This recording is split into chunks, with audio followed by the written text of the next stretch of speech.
Wanted to talk to you about the position group. You lost some guys, some key guys like Michael Mcmorris.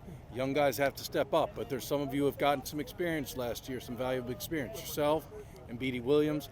Why don't you talk about how the group's looking? Oh, I think the group this year is real good because we're a young group, real young. Me and BD, we played a lot last year for like being plebes and everything. And I think coming up under Mikey McMorris and Jamal Glenn, they were good leaders. And I think we're in a good spot right now. And we know the defense, and all we got to do is go prove to everybody that we them two cornerbacks. So that's what people get worried when they see that a position lost two starters, and they know the guys that played behind got reps, but not as many starter reps going against the ones of the opposing team. Will you tell the Navy fans to make them not worry? Well, me and Mbidi and also Cinco, we all played in nickel and dime packages last year, so we've been on that stage. I played in the games. I know how it feels, and I'm ready. We're all like ambitious and like ready to prove to everyone that we're ready to go against the ones and everything like that. So we're gonna be ready. Cinco is. Oh, Cinco Collins. He's a rising junior. Willie. I didn't know he was Cinco. Yeah, what about a guy like Matt Peters, who used to be a quarterback, who's come over to your room? How's he coming along? Oh no, he's also tried to rise into that leadership role in the group because he's one of the older guys and stuff like that. So he's also one of those guys getting more reps and getting ready to play because we don't need all of us to play because it's a long season. Everyone got to be able to go. So a guy like Michael Mcmorris is basically a four-year starter, and he could do it. He could go because obviously he got a chance in the league with the Washington Commanders. What did you learn from a guy like Michael Mcmorris? Man, Mikey, I feel like the best thing I learned from him was consistency. Like everyone always knew Mikey was going to do his job and everything like that. So if I could do my job like Mikey did it, then I feel like we're going to be in a good place because Mikey did good things here, and I'm just trying to follow in his footsteps and be even better. Still talk to him or Jamal at all? Oh, yeah. Jamal is one of my closest and like a mentor, really. I talk to him all the time. Mm-hmm. Mikey, too, and stuff like that. So, yeah, we'll be tight for a long time. So last year, did you have a few chances to actually line up in a cornerback position, not nickel or dime package, but line up on an American Athletic Conference receiver? Yes. I played against. Confidence? Yeah. My first game was SMU when Jamal he got ejected and stuff like that. So I stepped in and played the whole second half of the SMU game, and then from there I didn't play in like the slot. I played. They would put Mikey in the slot, and I would go to the outside. So I've got a good amount of reps against a lot of good receivers. Well, that's why I was just driving at. They got some great receivers in this. Mm-hmm. I mean, a lot of them are in the NFL now. Mm-hmm. I mean, I could name like 8, 10 wide receivers from American Athletic Conference playing the NFL. What's it like for you? Do you like that challenge? I love the challenge. That's why I came here. You know what I'm saying? Like, we go against the best receivers in the country, and I feel like I'm one of the best athletes on the field, too, so I want to go against the best all the time. So R.B. Green is coaching the corners. Last year, I believe it was the coach that left. I'm going brain dead, but the coach left. What's it like to have RB with you? So RB, Coach Green, his first year was last year. So he coached all of us. Yeah. So he was my first coach. I was recruited by who you're talking about before, but since I've been here, all I've had was Coach Green. He's been a great coach, and he really pushes us to like perform to our best. Like that. Did he tell you he was a great cornerback? Oh, he shows us some one-on-one clips from back in the day and stuff like that. He lets us know he used to have it, and he still got it. So. All right. Just first of all, how much does it bring you back to your days playing corner? I mean, do you sometimes have flashbacks and remember, who was your cornerbacks coach, by the way, back at Navy? Brian Norwood was my cornerbacks coach. Yeah, he was my coach. Yes, he was. So does it kind of bring you back when you're out here on the field with these guys? Not at all. These guys are much more handsome, much more faster than I ever was. But what they do remind me a lot of is that the grind is still the same. Like, I find myself wondering what Coach Norwood was thinking back in the day when I was running around on this field, and how difficult it must have been to keep a player like me between the lines. So yeah, in that respect, it's been awesome. Well, let's talk about this group. You lost two starters, Jamal Glenn and Michael Mcmorris. They took a lot of reps. Yeah. I know there were some guys that got some reps behind them, but those two guys are senior veterans that you relied upon. Yeah. How do you replace two guys like Jamal and Michael, Michael was a 4-year starter, Jamal was a 2-year starter? Yeah. That's some serious experience. Yeah, well, you can't replace those guys. You can only start to build those guys that were behind them and use those guys as an example of how to do things and how to go about their business. Those two guys were extreme professionals in their craft. I think John Thompson once said it's hard to coach great players, and those guys were great players. And I relied on them a lot. They were coaches on the field. They could make adjustments without me, without much involvement from me. And this new group is very young. I don't have any seniors. and my most senior guy did not play any football last year. And so my senior guys, as far as players, are both sophomores.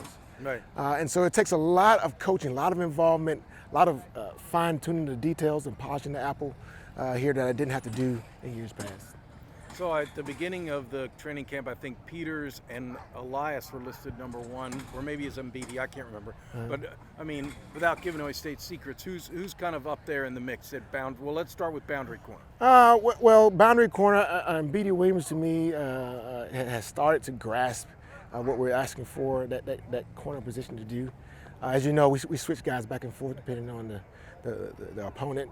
But Mbidi Williams is showing up big time. Elias Larry is a little bit longer corner, a 6-foot corner, and we really like what he's been doing.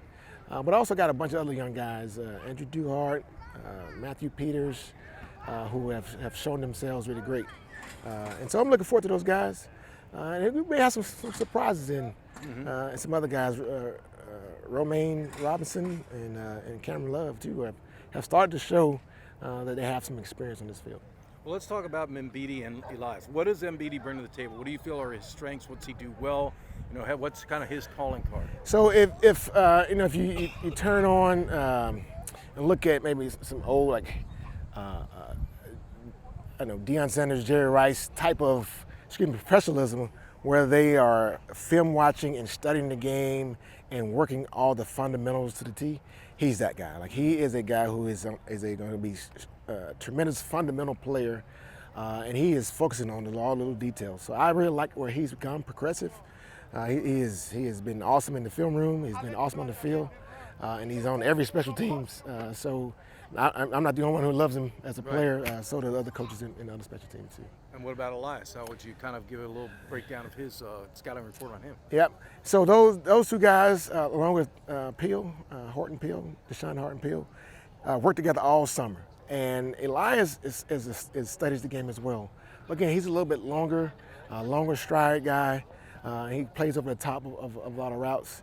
Where Mbidi's a closer player, he plays a little bit tighter coverage, and he can place all the stuff underneath and challenge balls, at the intermediate level. So I really like what they've done, both of them. So Peters is a guy that was recruited as a quarterback and now has come over to defense. How's he coming along? He's coming along well. Now he's a guy who is 6'3", super strong kid, and he works his butt off. So he's coming along, but as you can imagine, he has not seen a ton of cornerback play. But for where he is, I mean, he's ahead of where Jamal was at this age in his career. And so, if using Jamal as a measuring stick, I feel pretty good about where he's is. So we know, I was just talking to Elias, and I mean, I could name 10, 12 American Athletic Conference receivers are in the NFL now. Oh, yeah. And this league stacks them up.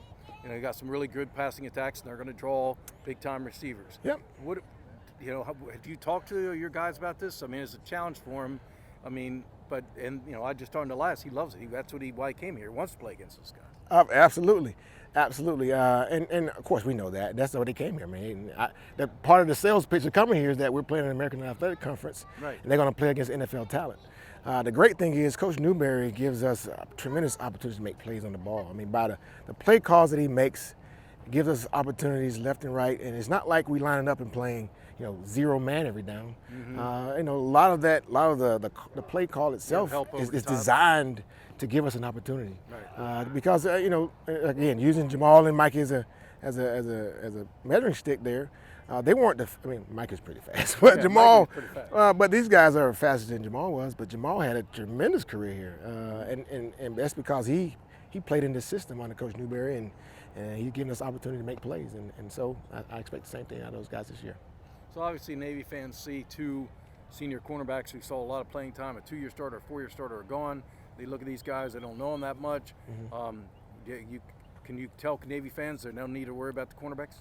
Oh, no need to worry about it. I think the cornerback's going to have a tremendous season. I really do. I mean, can't give away any trade secrets, but Coach Newberry has designed some defenses around here that's going to put those guys in positions that some guys haven't seen yet. So, so I'm excited about our future here. I'm excited about this season. Taking one game at a time, but I got a little small glimpse of the future, and I like what it looks like. All right, RB, thank you. Thank you. What do you want to see out of a cornerback when they take the field? I want to see a cornerback who has a one-play mentality. I want to see speed. I want to see a guy who's not afraid to play tight coverage, and to understand that he's going to take with taking some risks, there'll be some reward to it, and vice versa. We're taking some reward. I mean, get some reward out of things, be some risk and some deep throws. But come out here and take the field every time, whether it's a win or a loss, it doesn't matter. The next play is one that matters most, and the guy who can study film and come out here and put the play call, the play sheet into action, we'll see the field. Any bookworms on the team that really like to study tape? Oh yeah. So, I don't know what it is about this young group, but they are always in the film room. I think the culture we've built a culture where they are always in the film room. And now the academic year started, so that's going to diminish a little bit. But lucky for us, we can study a little film on our personal computers and phones and all that kind of stuff now with technology. And so they really come to the meeting room well equipped with questions before the meeting starts.